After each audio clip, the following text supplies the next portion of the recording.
So it's really funny that we watched this movie and we didn't watch Shaun of the Dead.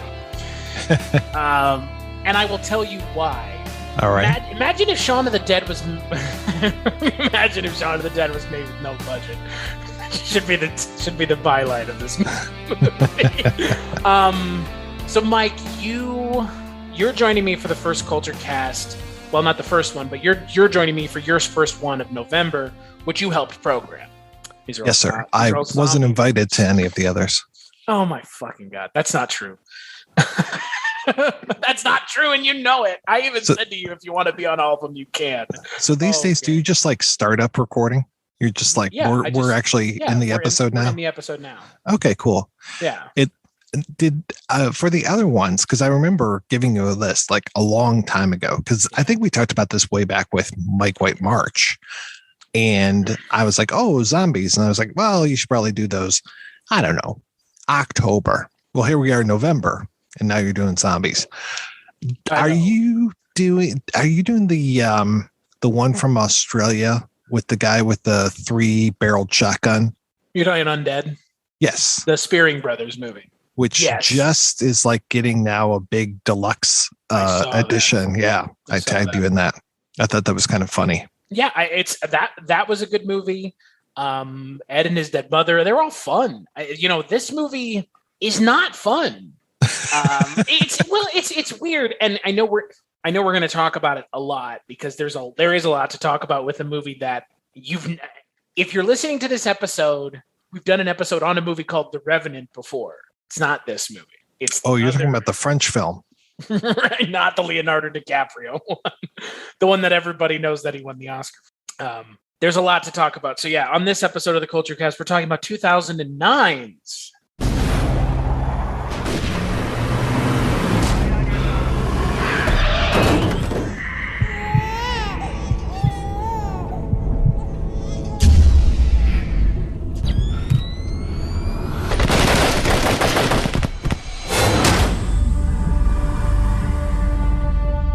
Heroes fall, and sometimes they rise again.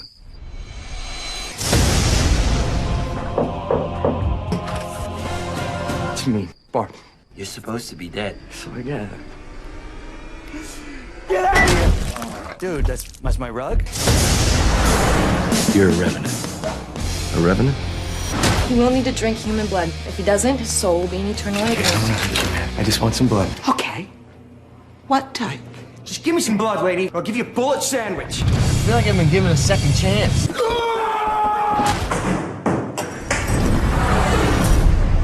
Put your hands on your head. Anybody moves, I shoot. Dude, you got shot a lot. Convenient mart owner claims that the gunslinger saved his life. Vigilante gunslinger. You make me a vampire, right? I mean, like, I'll drink your blood, or you drink my blood, whatever we have to do to give me the dark gift. A dark gift. Hey, pal.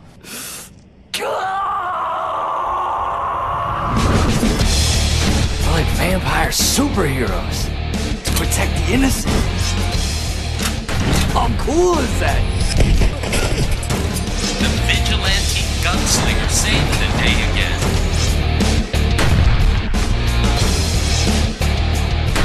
Who are the worst friends?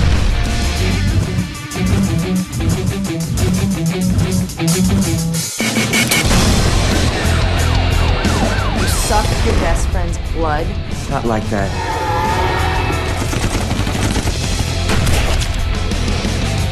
The Revenant. Do it again. I don't have much of an appetite. I make it special for you, and now what? I don't have feelings?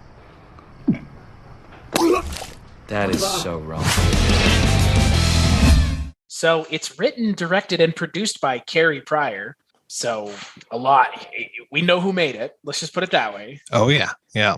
And it stars David Anders and Chris Wylde. David Anders plays a lieutenant who returns from Iraq in a body bag, but it turns out he's not actually dead. He's a zombie or a ghoul or a vampire or all three at the same time. Yeah. Sure. And, hilarity ensues. So it's a zombie movie in that it's not a zombie movie, right? But there's no such thing as Revenant movies. Yeah, well, there is that 2012 French film where all the people come back from the cemetery, which is interesting. Right. Yeah. So Revenant, basically, The Returned. Right.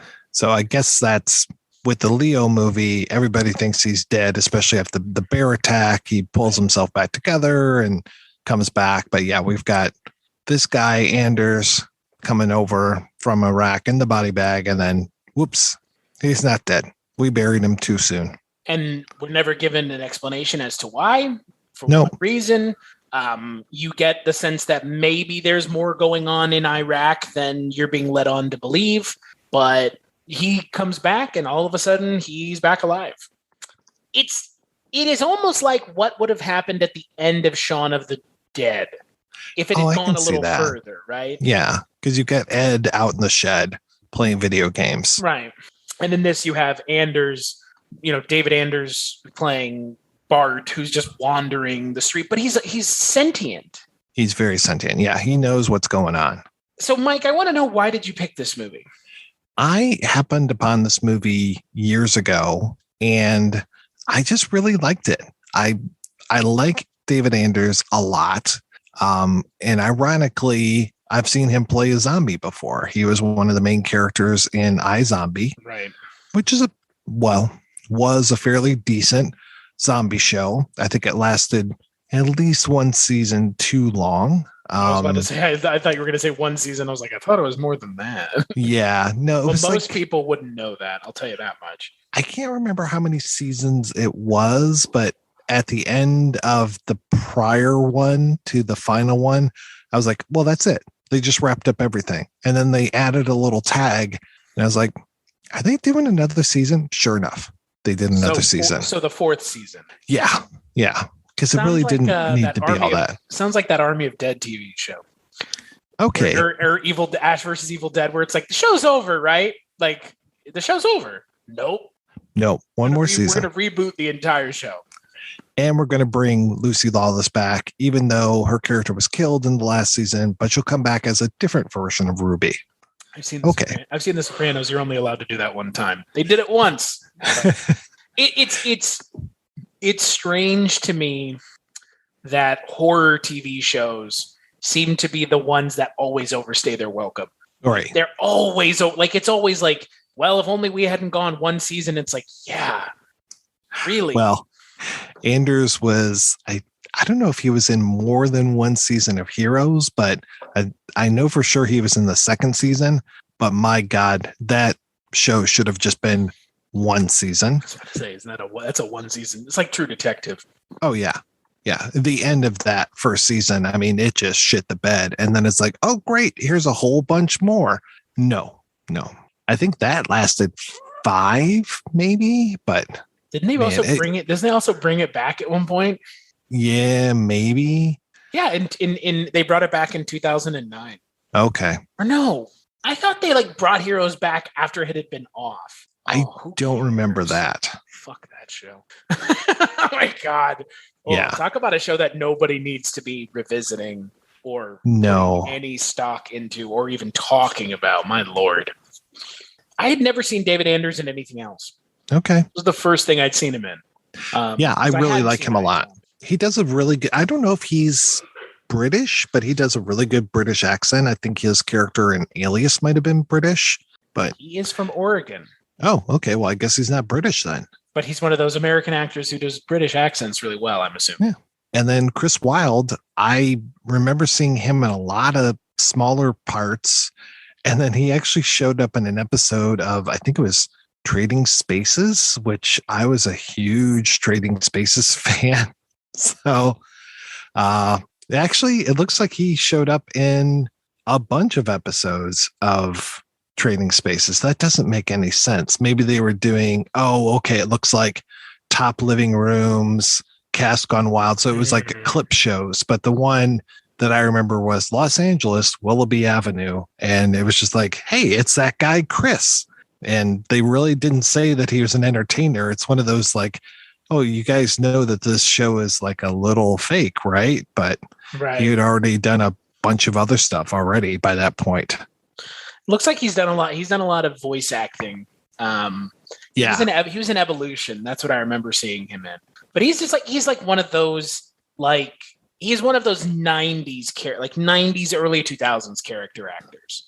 Like that's what I consider him. And would it be unkind to say that the character that he plays in this film is wholly unlikable? I mean, or is that accurate?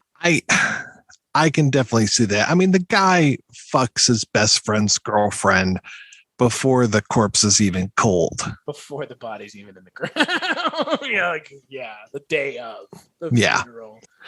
Yeah. So yeah, he's kind of a piece of shit. And it's funny because these guys, I mean, take this with a grain of salt. This movie reminds me a little bit of stuff like the Boondock Saints, where it's just like very much so. Okay, good. I'm glad I'm not alone in that. But it's like these guys, both of these guys are assholes. And they're just like doing blow all the time. And like there's a difference between the friends who hang out together in movies who smoke a lot of weed together. And then there's the friends in movies that do a lot of blow together. And these are the guys who do a lot of blow. And I'm like, okay, and they make no bones about it. And it's basically like, hey, can I sniff this? Can I snort this? Can I shoot this up? Like, what can I do with this substance? And they are all about hookers and blow, and which is a punchline in the film.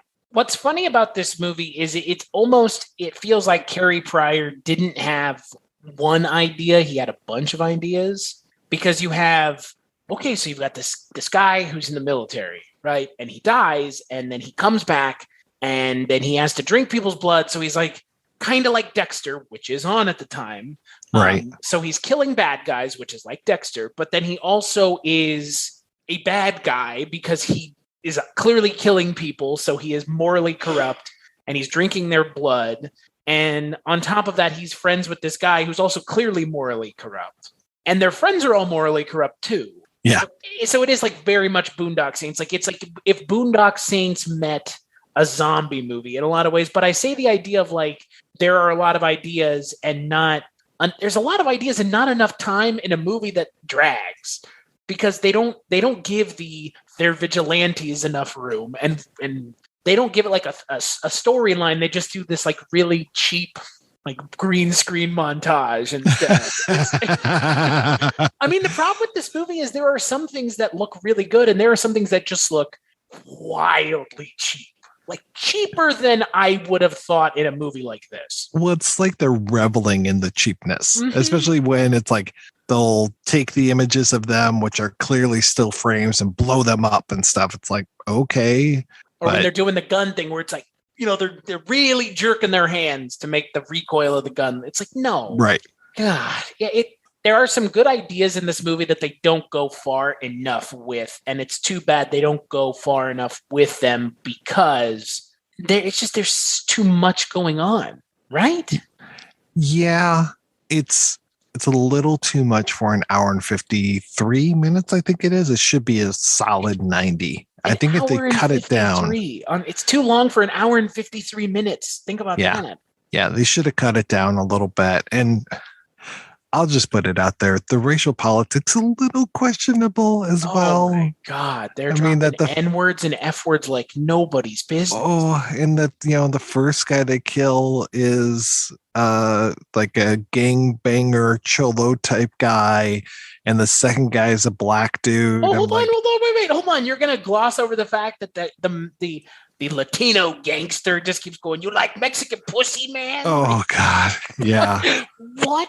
Look, there are some people that are like Edgar Wright that can write a well thought out scene, and there are some people that can't. You're looking at the ones that can't. The movie skates by on the charisma of the leads for enough. But sometimes when they open their mouths, you just realize Cary Pryor has no subtlety with his acting direction, and definitely with the writing, given that his name is on it as the writer. But I will tell you, Chris, that despite all of those complaints, I still like the movie. I think it's fun. I just think it's a little long. It's just it's a little long in the tooth for what it is.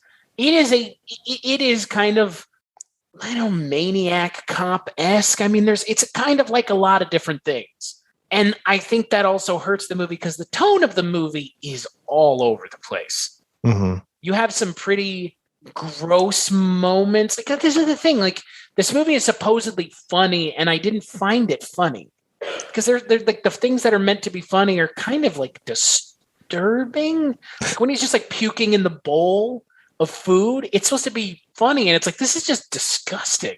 Yeah. Yeah. Right?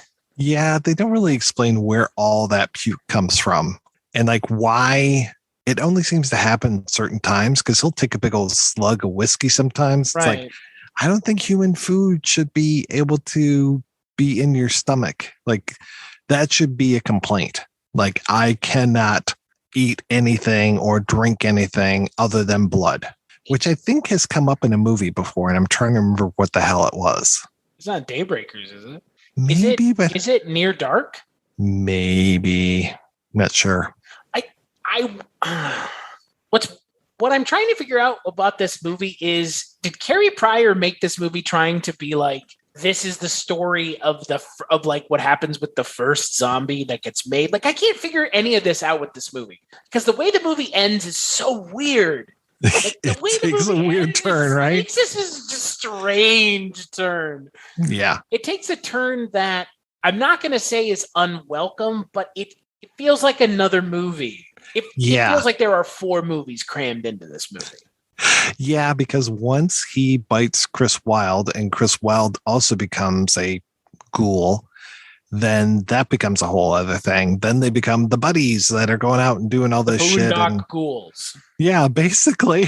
And then you find out, again, because they don't establish rules in this universe, I guess being bitten by him makes you into a ghoul, which then you find out later the Mexican pussy gangster is still alive because he also got bitten by our lead, and his body was thrown into the dam, and he didn't sink all the way, so he's still alive too, and he comes back for his revenge. Well, I would think that all of the people that he bit are alive in that dam. Right? Yeah. And I do like how the Mexican gangster has his eyelids had been chewed off by fish. Right. So he just looks so fucked up. I mean, I have to give them credit. The effects in this movie are very successful. Yeah. Probably to a fault, because the movie's gross, and like not gross in like a fun way. It's gross in like a legitimately disgusting way. Like the Chris Wylde head at the end of the movie is just off-putting. It looks good though. Yeah, oh yeah. Well, it's a puppet and it's his own head, right? Right. But like you expect, like when he takes that head out of the box, I'm waiting for him to just like plunk, sit it down. Ian like, Holman Alien style. Exactly. Just like Ash from Alien. And then like, oh, I've suddenly turned from a puppet head into a real head, and now I will speak. But I also very much like the idea of the other character using the dildo against his throat, like the voice box. It's just, I honestly thought that that's why you wanted me to watch this movie. I like, honest to God, Mike, when that scene came on, I was sitting thinking to myself, like, if this is the reason you wanted me to watch this movie because of the thing with the dildo, I get it. But it's like in the last 10 minutes of the movie, you could have picked a better movie for a gag in. Because it's funny. I mean, he puts the dildo and yeah, he talks to the dildo, which is funny, but hour and a half into this fucking almost 2-hour movie. I cannot believe this movie's 3 hours shy of 2 hours, or 3 minutes shy of 2 hours. It's a little much. Yeah. Yeah. Well, it's funny. There's a review on IMDb where they're talking about there seems to be 2 different cuts of the movie, and I'm like, oh, okay. So it's like, I wonder if there is a shorter version of this film. Maybe that would work better, but yeah, not. Yeah, like I said, I still enjoy this despite because I've seen this movie probably 3 or 4 times now, and obviously I liked it enough to recommend it. And that's the thing. I don't think that I honestly would suggest this movie to people. I would suggest this as like so you've seen Shaun of the Dead. Here's something else you might like. Right. But I wouldn't suggest this over other kind of tenets of the zombie franchise, because as much as I like other Edgar Wright movies that aren't Shaun of the Dead is still a great zombie movie. What other movies from Mr. Wright do you like other than Shaun of the Dead? Hot Fuzz and The World's End. Okay. That's it. I like one of those. Yeah, but have you seen The World's End recently? No. That's why you don't like it. Yeah, I mean, I really disliked that the first time I saw it. Same here. I saw it the opening weekend. I hated it and rewatched it plenty of times since. And I can tell you, for me personally, I think it's a better made movie. I think it's a better acted movie, and I think it's a more interesting movie with much more interesting things to say. But it's also a movie that needs some time, some distance from it, and also have to recalibrate your expectations, because it's not Hot Fuzz and it's not Shaun of the Dead. And I think it suffers from being the third movie from the guy who made undoubtedly one of the better zombie movies ever made and one of the best movies ever made. I mean, Hot Fuzz is amazing, right? Oh, fuck yeah. Yeah, I mean, Hot Fuzz is a great action movie, and it is a great send-up of action movies. It's also a great tribute to action movies. Yeah. Similarly to Shaun of the Dead. If I had a third Wright film, it would be that documentary about Sparks that he did. Not Baby Driver? Not Baby Driver, no. Not a fan of that movie. Kind of hate everybody in that movie. The characters, not necessarily the actors. Well, some of the actors deserve I thought I had a good start, and I thought I had some good ideas, but man, it didn't happen. It didn't pull together. It has a good hook.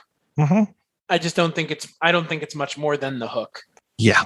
Yeah. No, and this, we talk about Edgar Wright with this movie because this movie feels very Edgar Wright. Like the premise does, right? Yeah. There's also a movie called Deadheads that was actually done by a couple guys here in Michigan that is kind of a zombie road movie type of thing that also, that one came out in 2011. And I think I like that one maybe a little bit more. It's a little bit more put together. So I wonder if I should have recommended that one instead. I mean, I'm not going to take points off of this movie's mental score in my head because it looks cheap. Because I've seen movies that look much cheaper than this with much more higher profile people. The people that are involved in this movie, David Anders and Chris Wylde aren't moving the needle in the industry right now. It's not like we're watching, the Dahmer movie that had Jeremy Renner in it. That's right. It's not like that where it's like, this is something that you need to see. Like, this is something for people that are into horror movies and zombie movies. Yeah, right. But some people are going to watch this and be like, this movie is a piece of shit. Like, and I wouldn't blame them because there are parts of this movie that I was like, man, this is real cheap. Like, this is, it feels like genuinely there feel like parts of this movie that were added in to pad out the runtime. Like, there are like some of those scenes that we're talking about where it's just like them shooting at people add nothing. They actually detract from the movie. Because I'm sitting there thinking, like, can we get back to the story? Which is actually like rather compelling. Mm-hmm. I just don't understand what Carrie Pryor was trying to say with the characters. Because like I mentioned at the top of this episode, neither one of them are really worth rooting for. Right. Like at all. We didn't really talk about that end. That whole idea. Oh my God, the end is just so fucking insane. Yeah. It's almost worth it. Like, the end of the movie sets up a movie that is probably better than this one in a lot of ways. Like, I think it's a much more interesting premise. It's a premise that I think a lot of us have always wanted to see. Well, it is, but they don't. I mean, it's the U.S. military, right? So, The end of the movie, we suddenly cut to a facility where there's a scientist who is explaining things to a group of folks that are with him. I think maybe like donors, those kind of private sector folks is what I put it as. And going through each of these zombies that are in cases, and a lot of them are really messed up.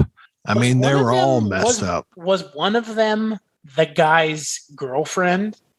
It kind of looked like it. That's what I thought. The one that's whose head was separated from its body. I was like, yeah, because if that was the case, that's really fucked up. Like, that's real messed up, guys. Like, come on.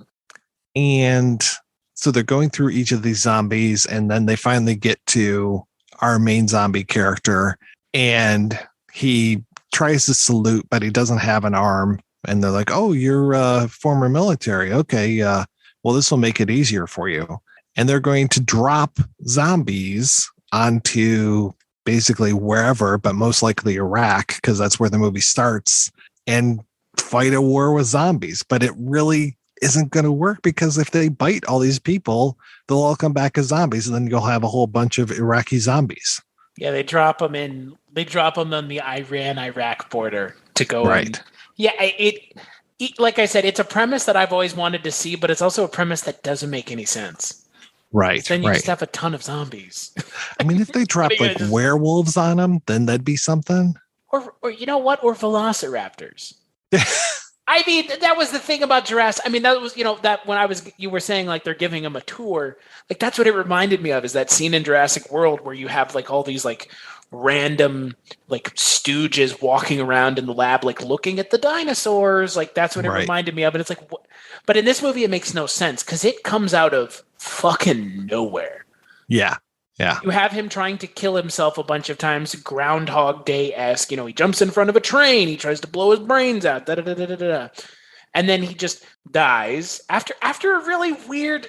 What was that scene on the train? Him attacking out of the train station, getting shot. Like, what is this movie? Yeah.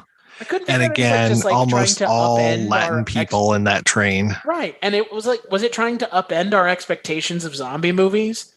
Like they see the guy, the singular zombie comes out, and so they expect that a flood of zombies are going to follow him, and it's just scared people. Right. And they just lay waste to everyone. Like innocent civilians. What the fuck is... I can't figure out what this movie is trying to say. Because it feels like it has something to say. There's some just very distinct choices, like when it shows him like in the back of the car eating the guy, like it slow-mos all of a sudden, right? It's like really dark, and I'm just thinking to myself, is this like a stylistic choice, or is there you trying to say more? I don't know. It's indie movies are weird in this way because they're the people who make them, sometimes they're filmmakers, sometimes they're not, and that's kind of what makes independent film so amazing, is because if you have people that aren't classically trained filmmakers, you just get some really weird stuff. Nobody's going to put a vibrating dildo up to someone's throat in a fucking Disney movie. Even in a Fox movie anymore, they're not going to do that, okay? It's not going to happen. I mean, it makes sense that the effects look good, because I think that's where the writer-director is from more of a SFX background. I think so, yeah. Because I know he did effects for Bubba Hotep, and I think he worked a few times with Coscarelli. Bubba Hotep, a film we talked about last month. Yeah.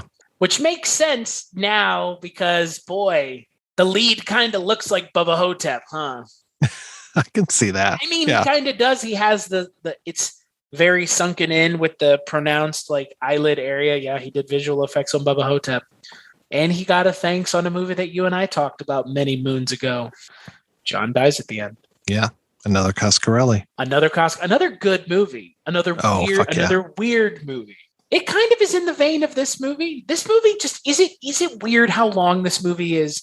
Like, I keep thinking about how long this movie is, and it feels like it doesn't know when to end.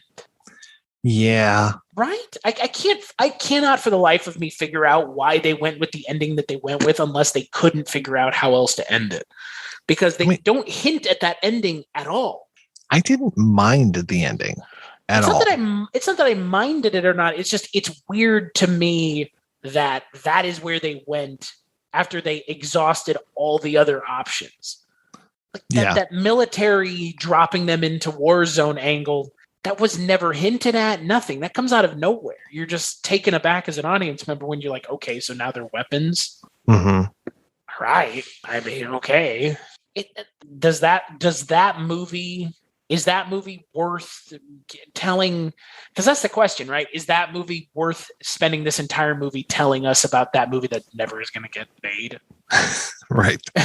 That's the other question.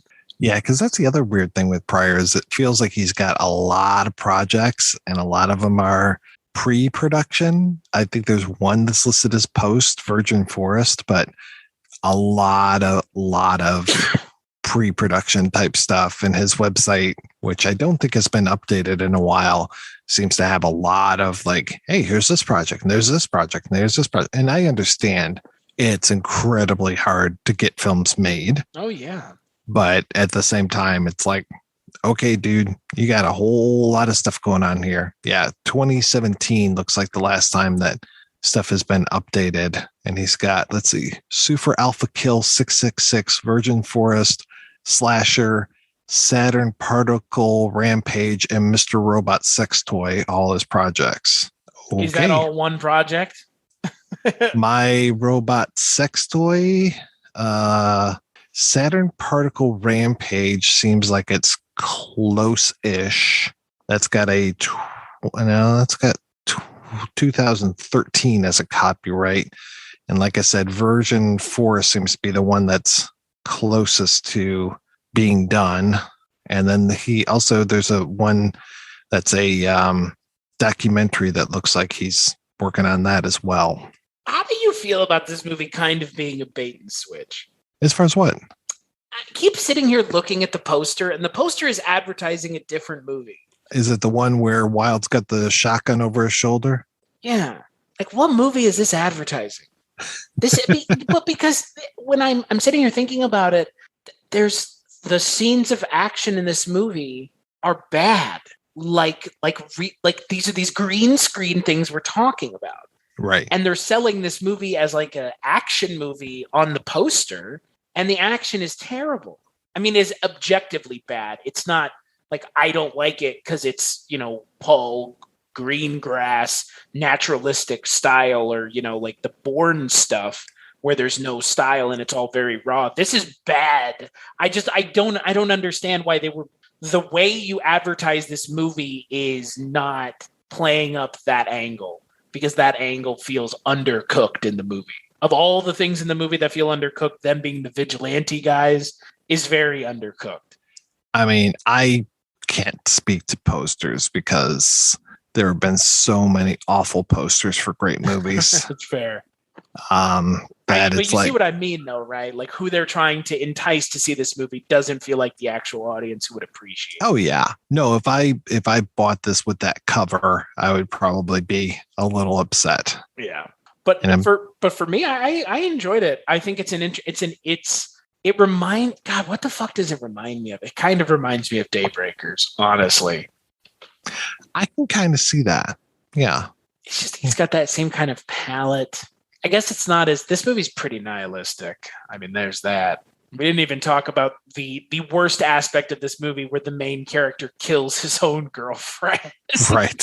Fuck. Well, when they kill their friend and that she's like, fuck you guys. And then, he ends up killing the girlfriend.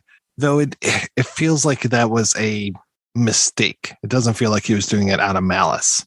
No, but I mean, I'm sure your reaction to that scene was the same as mine, where I was sitting there just thinking to myself, like, yeah, he's just going to kill her. Like, that's where this is going, right? Yeah. It feels kind of unearned because, again, that relationship between the two of them is also kind of underdeveloped and kind of underbaked because they have like 2 scenes before that. If you thought that poster was bad. It's also very much of the time. I mean, when this came out, every poster looked like this. Every single movie poster looked like the Revenant's poster. I'm putting one in the chat, which was a DVD cover, and it is worse than you could imagine. Is this really a movie? This is the Universal DVD. This awesome undead extras includes 3 feature-length commentaries. 3? From who? That's fucking crazy. For who? Dude, what is that? That is one of the worst box arts I've ever seen. Right? So for the people listening at home, it's Anders' face, the undead face. Is he wearing goggles? He has, well, no, because remember in the movie, he's like, I wear sunglasses. Oh, so the sunglasses are on top of his head. Yeah. And then there are 2 photoshopped hands holding guns in front of his face. Like he is shooting these guns. And his face looks like his face looks like one of the like faces, those wooden carved faces of the children from that 1999 Haunting movie. It's just so, what the, oh my fucking God. Well, the poster that's on Wikipedia for this movie looks like the Iron Man 3 poster. So that's what it looks like. It looks like a Marvel poster. And it's, again, Right. it's like, that's not what this movie is. Because this movie really is going to appeal more to people who do like things like Shaun of the Dead. Mm-hmm. But the question I have for you is kind of something we talked about last month. Is this a horror comedy or is this a comedy horror? I would say this is more of a comedy horror film. At least that's my opinion, man. Yeah. Is Evil Dead comedy horror comedy for you? Evil Dead 1? Mm-hmm. Oh, Evil Dead 1 is pure horror for me. There are a few funny things in there. Like, well, I'm a man and you're a woman, at least last time I checked. But there's not, that movie still is genuinely scary to me. That's fair. Yeah. Okay. The second one. Second one, comedy horror. And the third one? Horror comedy. Sorry, comedy horror. Okay. I was trying to get a baseline of where your definition is. Because it's interesting to me. I would agree that this is comedy horror because the horror aspect of this movie almost doesn't matter. It's almost always played for laughs too. Constantly. There's nothing scary about this movie. There's some sick shit in this movie. Like the thing with the dildo is pretty fucked up. The dude just puking blood into the bowl is pretty gnarly. Like some of the, like you said, the Mexican or the Latino gangster with the fucking eyeballs that are like squished on his head. Those are pretty good, but it's not scary. It's gross. Exactly. I would say comedy. I can't imagine 3 commentaries for this movie. To say what is. I'm still just okay. And unfortunately, DVD Beaver did not do a review of this disc, surprisingly enough. So I don't know what those commentaries are. So, okay. So let's fantasy book what those commentaries are. Okay. Is the commentary, okay, because the worst option is it's a commentary for each of the main people separately. That's really bad. Yeah, I hate when they do that. Get at least the 2 leads together. I would assume it's probably Carrie Pryor, 1 commentary. Yeah. The 2 leads. And then the third one's probably just Ben Affleck talking about Armageddon. If you don't know what that's in reference to, pick yourself up a copy of Armageddon and go listen to the commentary because it is a true, oh my God. There are few things better than listening to Ben Affleck complain about a movie he made millions of dollars on while watching the movie. Just say Magnificent. Oh, feature length. Now, let me make sure that this is the right. Okay, here's the DVD. Boy, they've got a lot of different versions of this out on Amazon. Here's one version that I found where they are saying that it is the effects team is one of the commentaries. So there we go. Isn't that just the director? That's true. That's just the guy who made the movie. Let's see. Okay. Special features. Deleted scenes, 12 minutes. Holy shit. Jeez. Making the Revenant, 13 minutes. Feature-length commentary with David Anders, Chris Wylde, Louise Griffiths, J.C. King. Feature-length comedy with Carrie Pryor. Wait. Pause. The 2 female actresses are in the commentary. They're in the movie for 5 minutes. Yeah. Okay. And feature-length commentary with the visual effects team. And if you're asking yourself, did I order this? The question is now add to cart. The actual question that I have is, please tell me that it is no more please tell me it is no more than $15. Oh, $6.07. Oh, thank Jesus. Yeah. It's not that it's a bad movie, but the only way you're going to be able to watch it is if you buy it. Yeah, it is tough to find. It's not streaming anywhere. And that's not good because we shouldn't have no streaming options, which is bad. If something is only streaming, that is also equally bad. Yeah. So, because I know people will get on me for saying that, it's not streaming anywhere is bad. It is bad because people can't see it. There are plenty of people not you or I, but there are plenty of people that do not consider or haven't considered owning physical media in years. Exactly. Yeah. No, yeah. If it's not streaming, I mean, I don't even think cable counts. I mean, it is literally, it's not streaming, period. End of sentence. Yeah. And you know what I was most surprised by? That it's not on Tubi. It would be a perfect Tubi movie. Right? I mean, holy shit. What was it, last month? Yeah, Giallo month, we had at least 2 or 3 movies that were on Tubi. Okay. You know, was it A Bay of Blood?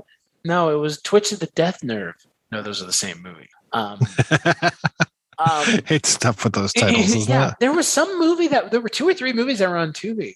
Tubi's not bad. Tubi has more subscribers than any platform, I believe. Yeah. Well, because it's free. It's all ad based. And is it backed by it's backed by the big studios, right? I think so. I mean, when I got home, Andrea was watching Tubi. She was watching Midsummer Murders, and we watch 25 Words or Less on there. And I'm genuinely surprised that this movie's not on there, because that DVD cover that you showed me has a lovely little Universal logo in the bottom right. So they distributed the movie too, on top of everything else. Yeah. So. Yeah, which is, from what I imagine that this probably played really well at festivals in the midnight slots. It played well at TIFF, that's for sure. Really? Yeah, TIFF is TIFF. Was it TIFF? Was it TIFF or Toronto Overnight? Where it was like, this is one of the 10. It's what the hell was it? Toronto After Dark's listed in the 10 movies to see before you die. Okay, I can see that. Yeah, Toronto After Dark Festival. That does make sense. Yeah, that tracks. Stuff like that. So not TIFF, but this could play TIFF, like late night at TIFF. Like this. Yeah. It has enough. Yeah, I don't know. It's not directed by Mike, so it probably wouldn't play TIFF. Oh wow!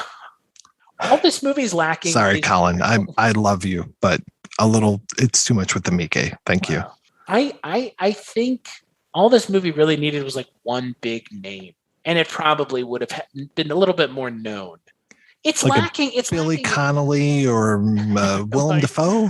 Fucking Fido. Are you trying to equate this to Fido? No. I know that Connolly's in Boondock Saints. So but he's also in Fido. He is in Fido, which I tried to watch, and I think I might have made it through there. I was surprised you didn't pick that for zombie movies, but now knowing that you weren't able to get through it, I get it now, because it popped up a couple times and I was looking for unusual zombie movies. That one kept coming up. So see, the one I should have recommended to you is Otto, or Up with Dead People, which is the Bruce zombie film. The what now? Bruce LaBruce. Are you familiar with Bruce LaBruce? No, I am not. He is a gay Canadian filmmaker. And I guess they've released it as LA Zombie. Now it's no longer Otto or Up with Dead People. So, it's very gay, very Canadian. Both good things. Yeah. The world needs more Canada. Gay Canadian zombies. He's kind of like Greg Araki if Greg Araki had a sense of humor. I don't know who that is. This is what happens when we go into the independent film world, is there are just too many independent filmmakers, in heaven and hell, or whatever the fuck the phrase goes. Well, and it's also, this is where the generational thing comes from, because Greg Araki was setting the world on fire in the 1990s. So, by the time you were more aware of what was going on with films and stuff, I think he's still making things, but his biggest splash, I think, was the Doom Generation with Rose McGowan. Oh boy. Yeah. So that tells you how long ago it was. I say, man. Yeah. Talk about a long time ago. Yeah. We don't bring up Rose McGowan's acting very much anymore. As they would say. Yeah. I mean, really the last thing was what? Grindhouse. Oh, but I love her in that. Oh my God. She's fantastic. And I mean, I love her, but even if she's a little loony at times, but she's earned it. She's earned the looniness because she's been fucked up and fucked over. Yeah. Yeah, it's true. Man, Grindhouse is a fun movie. I've never talked about that movie on a podcast. Well, let me say Planet Terror is a fun movie. I like Death Proof. Really? I like Death Proof. Okay, this conversation is over. You know why I like Death Proof? Because Death Proof, it is the most like obnoxiously Tarantino thing that he's ever made in a lot of ways. Oh, it is so self-indulgent. But at the same time, like I'm okay with what he's doing. Like I can't help but get on board with him making Kurt Russell look cool. Oh, yeah. Well, that's the problem. Like it's not a so crime easy to make do, Kurt though. Russell. I know the problem is like I'm not gonna be like, oh, fucking making Kurt Russell look cool. Like, please don't stop. No. Yeah. Like that's like Gene Wilder and Willy Wonka. Like, no, stop. Like Kurt Russell's so cool. Like that's the thing about Tarantino I like is him and Rodriguez highlight indie actors from the 70s and 80s. So wow. This is over. Planet Terror is pretty shitty at the end though. Planet Terror like falls off towards the end of that. It does. It does. How can you say Planet Terror is good when Tarantino is acting in that one? Oh, yeah. I mean, it's better than his Django turn. Oh my god. Oh my god. Every time I think I've thought of all the stuff that Tarantino has done, I forget that he plays an Australian slaver in Django. It's so bad. God, I mean, here's the thing. If you're going to be in a movie like Little Nicky where you are playing a blind pastor, that's funny. But that's a funny movie. I mean, it's not like some people think it's stupid, but like it's a comedy. Yeah. Tarantino doesn't make funny movies. So like why is your terrible acting stinking up your own movie? It doesn't make a lot of sense, man. God. Yeah, I like this movie though. I'm glad you introduced me to it. But I wanted to ask you though, Mike, what is your favorite zombie movie? Oh boy, my favorite zombie movie. Because if I ask Father Malone, we both know what his answer is. Probably what? Dawn of the Dead? Yeah. I think that's like his favorite movie. If I'm wrong, he'll roast me, but I think I might be right. Well, you've never seen Dawn of the Dead, Chris, so now we're roasting him. Turn that frown upside down. I haven't seen, what's funny? I will tell you, I have not seen Dawn of the Dead post podcast. So since I started the show in 2014, I have not seen Dawn of the Dead. So I might as well have never seen it. I mean, Dead Alive is up there for me. That's such a good pick. That's just such a good movie. And Peter Jackson. This is a Peter Jackson movie too. Yeah. Oh my God. I mean, but then I guess you could consider Night of the Comet to be a zombie movie. Maybe even a Mega Man could be considered a zombie movie. Night of the Comet. God. Dead Alive is a zombie movie. Yeah. I just kind of always consider it body horror. I kind of forget it pretty much is a zombie movie. Just like Dead. I mean, I guess Evil Dead is technically a zombie movie. Right. I mean, if Evil Dead is a zombie movie, then that's my favorite zombie movie. But I don't think that's the thing. Is Dead Alive a zombie movie? I mean, that really feels like a zombie movie to me. More so than Evil Dead does. Yeah, and it's got the whole Sumatran rat monkey that introduces the stuff. And is it the vehicle through which people become zombies that dictates whether or not it's a zombie movie or not? Because Evil Dead, it's because there's, I was to say fucking Cenobites. Deadites. Yeah. Deadites. Because it's the book. Right. And the Sumatran rat is 28 days later. Right. Oh man, that's a tough one. I mean, because really, I guess the Omega Man, they're more like vampires because they can't come out during the day. Yeah, they're their own thing, right? Yeah. You know what it has to be? It has to be that last Zack Snyder film with. I was about to say this is not as serious. It's. He's stalling. I mean, of all the zombie films I've seen, I probably have seen Shaun of the Dead the most. I've seen Shaun of the Dead the most but if you're that for sure. Of all the zombie movies I've seen that one the most. I mean, I really love Return of the Living Dead. I've seen Man, Shaun of the Dead the most. Well, no. Yeah, no, you're right. you know what might be my favorite one? And this is a little outside, but I really like it. And I've seen this movie a few times and it just really gets me every single time. Would be Train to Busan. I've never seen it.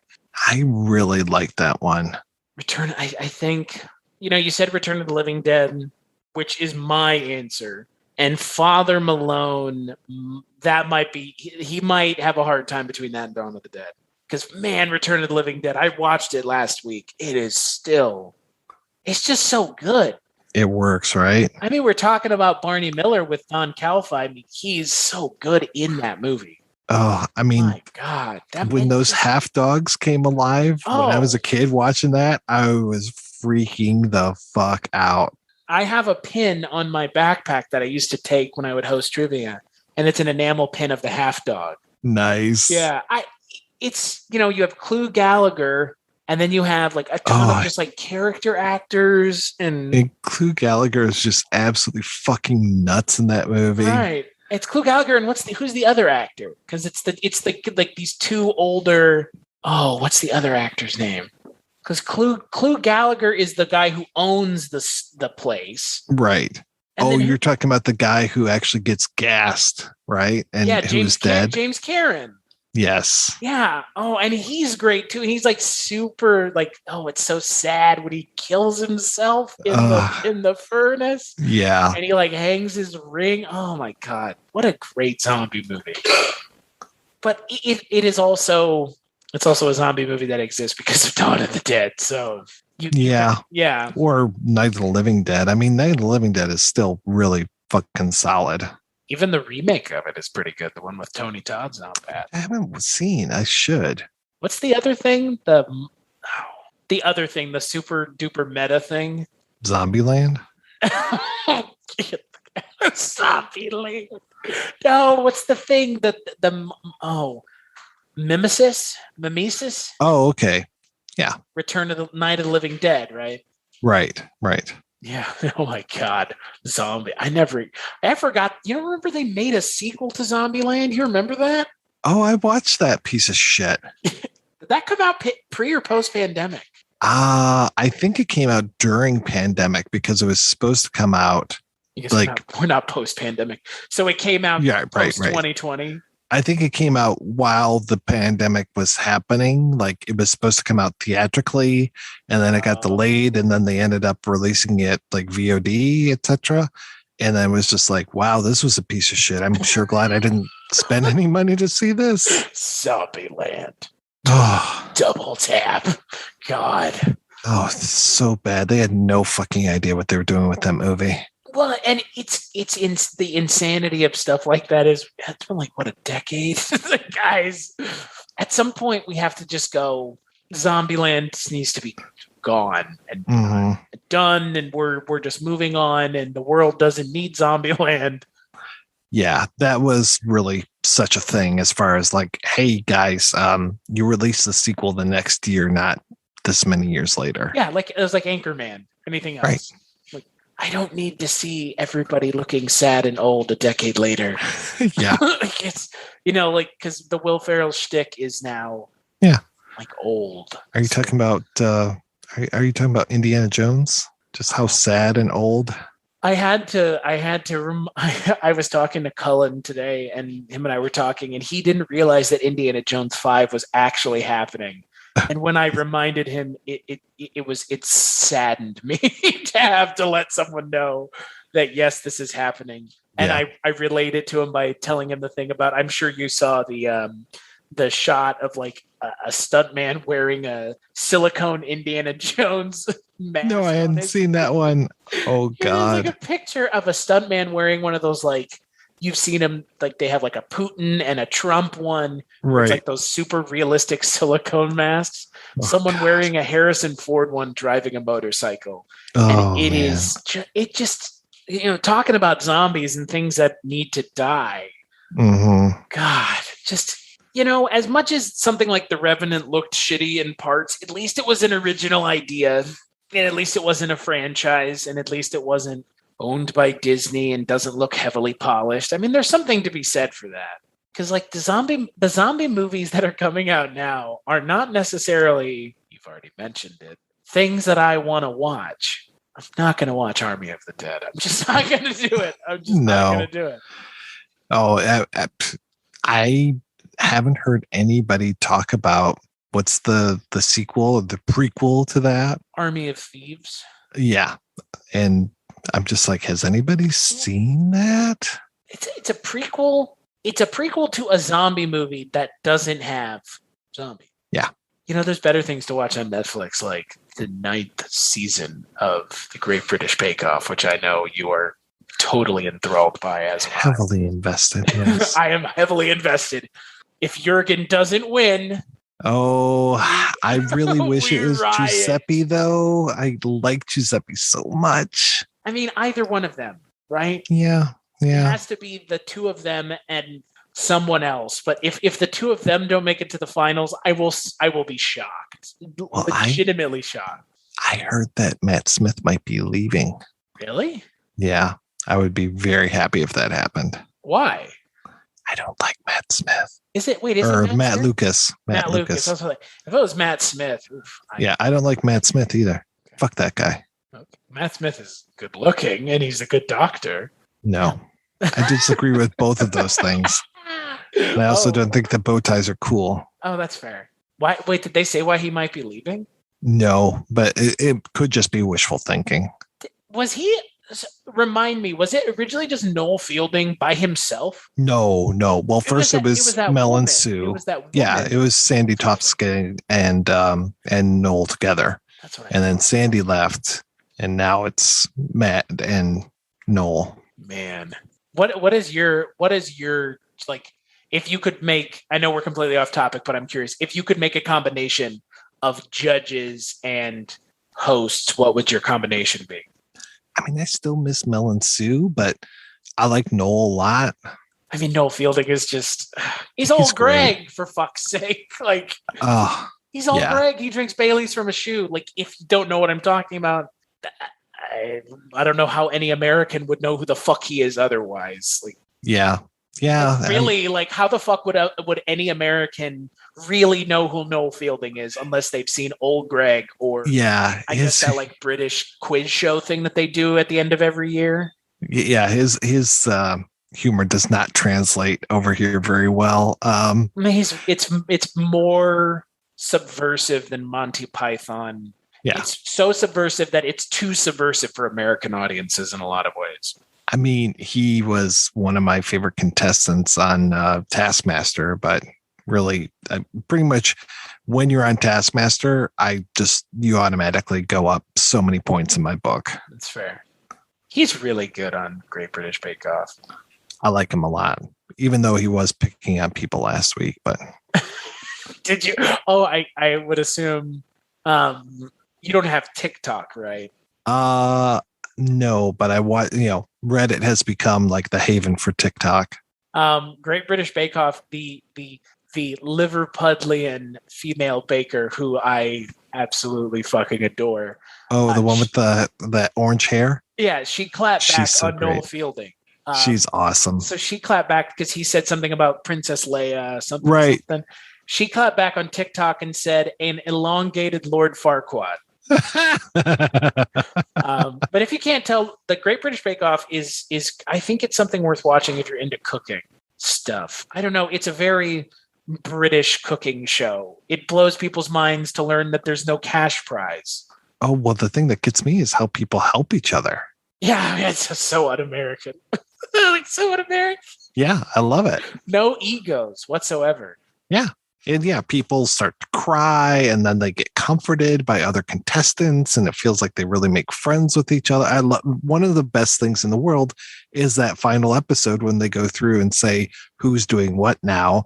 And there are times where it's like, oh, these two contestants went on vacation together and it's like, that's awesome. I think even last season, wasn't it like two of the contestants are dating? I think is one of the things. Like, yeah. Yeah.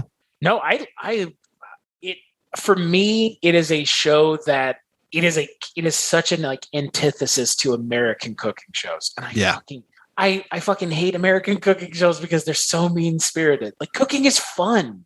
Right. I don't know if you've seen on Netflix, they have like a barbecue show and they're like pushing it really hard. And it's like an original series and it's trying to be like the Great British Bake Off. Oh Lord. And you can't replicate a show that you don't understand the spirit of it. Right. Yeah. And the technical challenges in the Great British Bake Off are where it's at anyways. I mean, come on. They would never do that in an American show. They would all complain. We don't know how to do this. What? Yeah. Yeah. And they're just like, fuck it. Okay, whatever. Yeah. They just pick it up and go. Yeah. So Mike, skip it or watch it for The Revenant. I mean, for me, watch it. I've seen it that many times and pretty soon I'll have a DVD copy coming my way so I can listen to all the commentaries. I hope to God that that's the cover of the DVD. And I hope you fucking display that thing facing forward somewhere in your house. The cover of the DVD, allegedly, the one that I'm getting, is very similar to that one with Wylde with the shotgun over his shoulder. It's not the shitty double but they're guns. More separated. It's not quite as actiony, and it's more orange than blue. It's not the one with his face like that. Oh God! Yeah. Oh my God! That is without a doubt. If you saw that on a shelf, here's the question I have as we end this episode. If you saw that in a store, I would just either make fun of it or run from it. I was about to say, would you buy that? No. Would that be like an appealing thing to purchase? Like, God, fuck that. Hell no. I mean, that's worse than some of those shitty like Shout Factory discs where you're just like, oh my God, they better have reversible art. Or the what is it? The Asylum ones where it's like the legitimate bait and switch. Right. Grandma bought you Dune for your birthday. Dune Warriors. No. Dune's not on Blu-ray yet. I think they did that. They straight up released something called like. Yeah, I think it was called Dune Warriors. Is it seriously? Really? Oh, yeah. God, Jesus. I think that my favorite one was Transmorphers. Oh boy, I liked Atlantic Rim myself. What was it? Snakes on a Train? Yes, that was another one. That was a good one. God, I just want to know who those people are that work over there at Asylum that are just like, how can we bait and switch dumb shit on Redbox? As a former employee of Blockbuster, I will tell you that shit works. Oh, I bet. There were so many people that would come up to the counter with like some off-brand version of like The Little Mermaid, especially with the Disney titles, because they were so scarce. Anderson's The Little Mermaid. Exactly. And they would come up and I'd be like, this isn't the Disney one, right? And they'd be like, what? And I'd have to explain to them like, this is another version of the cartoon. This doesn't have Ariel and it's not the one that you saw at the movie theater. This is a totally different thing. I'm sure that the head office was probably not very happy with me for doing that, but to be fair, if they came back to the store, they're just going to yell at you anyways for not telling them. That's true. I mean, damned if you do, damned if you let me rent this fucking movie. They weren't renting it. They were buying this. Oh my God in heaven, no. Yeah. So, no, I was trying to be very nice to people. That was back when I gave a shit. I can't imagine buying Transmorphers and just like popping it in your DVD player and being like, yeah, can't wait to watch this movie with like secret. All set for movie night. Yeah. Lord of the Bands, dude. Hey, that came out today. Lord of the Bands? To bring this all the way back around to Lord of the Rings, Mike, as we close this episode out, Lord of the Rings 4K Remastered came out today. Oh, all right. I've already bought it a few times. I don't know if I'll be able to buy it again. This is the remaster, though. Okay. This is the Peter Jackson. He went back in and remastered the whole thing. I mean, it looks. If you've seen the side by sides, it looks really good. Okay. I don't know. It was like $250. This is the second time I bought it now. Is this the one that has the Hobbit on one side and Lord of the Rings on the other? Yeah. Are you talking about the one that's the books? No, it's the DVDs or the Blu-rays. Oh man, is it? I don't know. Yeah. I don't know. It came out today. I pre-ordered it like a year ago. Okay. I think when they were doing like an Amazon Prime Day earlier in the year, they had for $80 that bookshelf set where it's each of the movies is in a book, and it's like a Blu-ray. It's a DVD. It's a DVD of the original and the extended, a Blu-ray of the original and the extended, and then a Blu-ray of the special features in each of those books. And it's all 6 movies. So I took 3 of them and threw them in the trash. Right. Well, I'm just kidding. Those Hobbit movies are good. I don't care what anybody says. First 2 movies, they're okay. I mean, at the point you watch the first 2, you're always going to watch the third one anyway. No. Okay, you fast forward to the end where you see it's like, they're all in the Hobbit hole and they're happy. And I drove someone absolutely nuts because I was on Letterboxd and I watched the first 2 Lord of the Rings movies like in January of, 2019. And somebody wrote to me in September and they're like, are you ever going to watch Return of the King?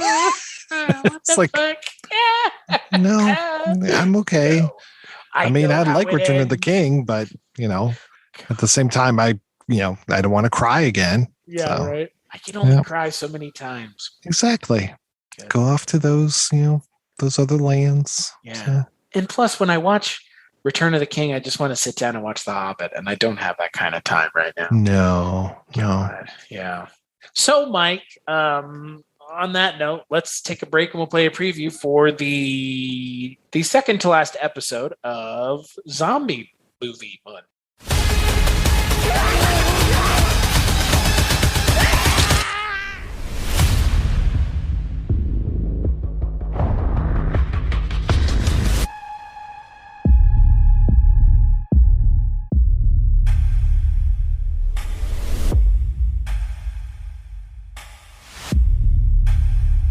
はいカット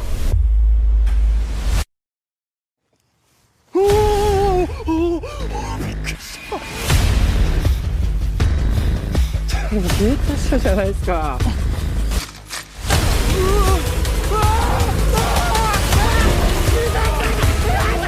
ですか。俺が映画だよ。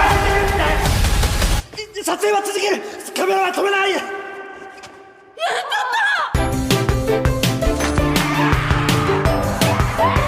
盛り上がってきたね。日暮さん限界です。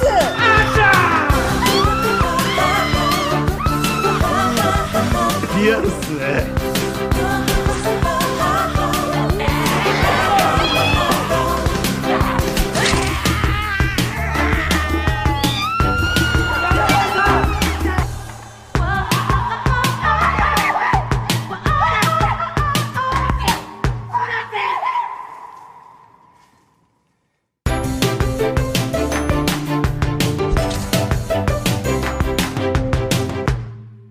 カット割りなしのワンカット。最初から最後まで一度もカメラを止めません。そんな無茶な企画あるわけないでしょ。So on the next episode, we're going to be talking about One Cut of the Dead, a zombie horror movie that's also found footage, right? Have you seen that one yet? I haven't seen it, but somebody was telling me that, was it fucking Begley that was telling me he didn't want to watch it because it made him sick to his stomach when he watched it? Oh, yeah, the camera's a little shaky, but it's not bad. About that. Maybe it wasn't Begley, but somebody was saying, like, I remember watching it and it was just like... Yeah, Begley's got more chutzpah. Somebody was saying, like, it was just like a shake fest, and I was like, I mean, it's found footage, so... It is and it isn't, so... It's one of those, huh? I'm excited for you to see it, so don't read anything about it before you watch it. No, yeah. I all I know is that it's Japanese, right? It's either Japanese or Korean. I don't remember which. I think it is Japanese. I don't associate J-horror with zombies, so I'm excited to see what a J-horror zombie movie is. I mean, I associate zombie movies with like Korean horror movies at this point. Yeah. Train to Busan, so... Yeah, one of these days I'll watch that sequel, but I've heard from everyone that it's terrible. Man, the Korean horror movies are a lot more genre diverse than the Japanese ones, huh? Because the Korean ones have like monster movies, I know like there's been like Godzilla and stuff, but that's not horror, right? You know, like I can't think of like a J horror monster movie, not in the way that like I think of like The Host.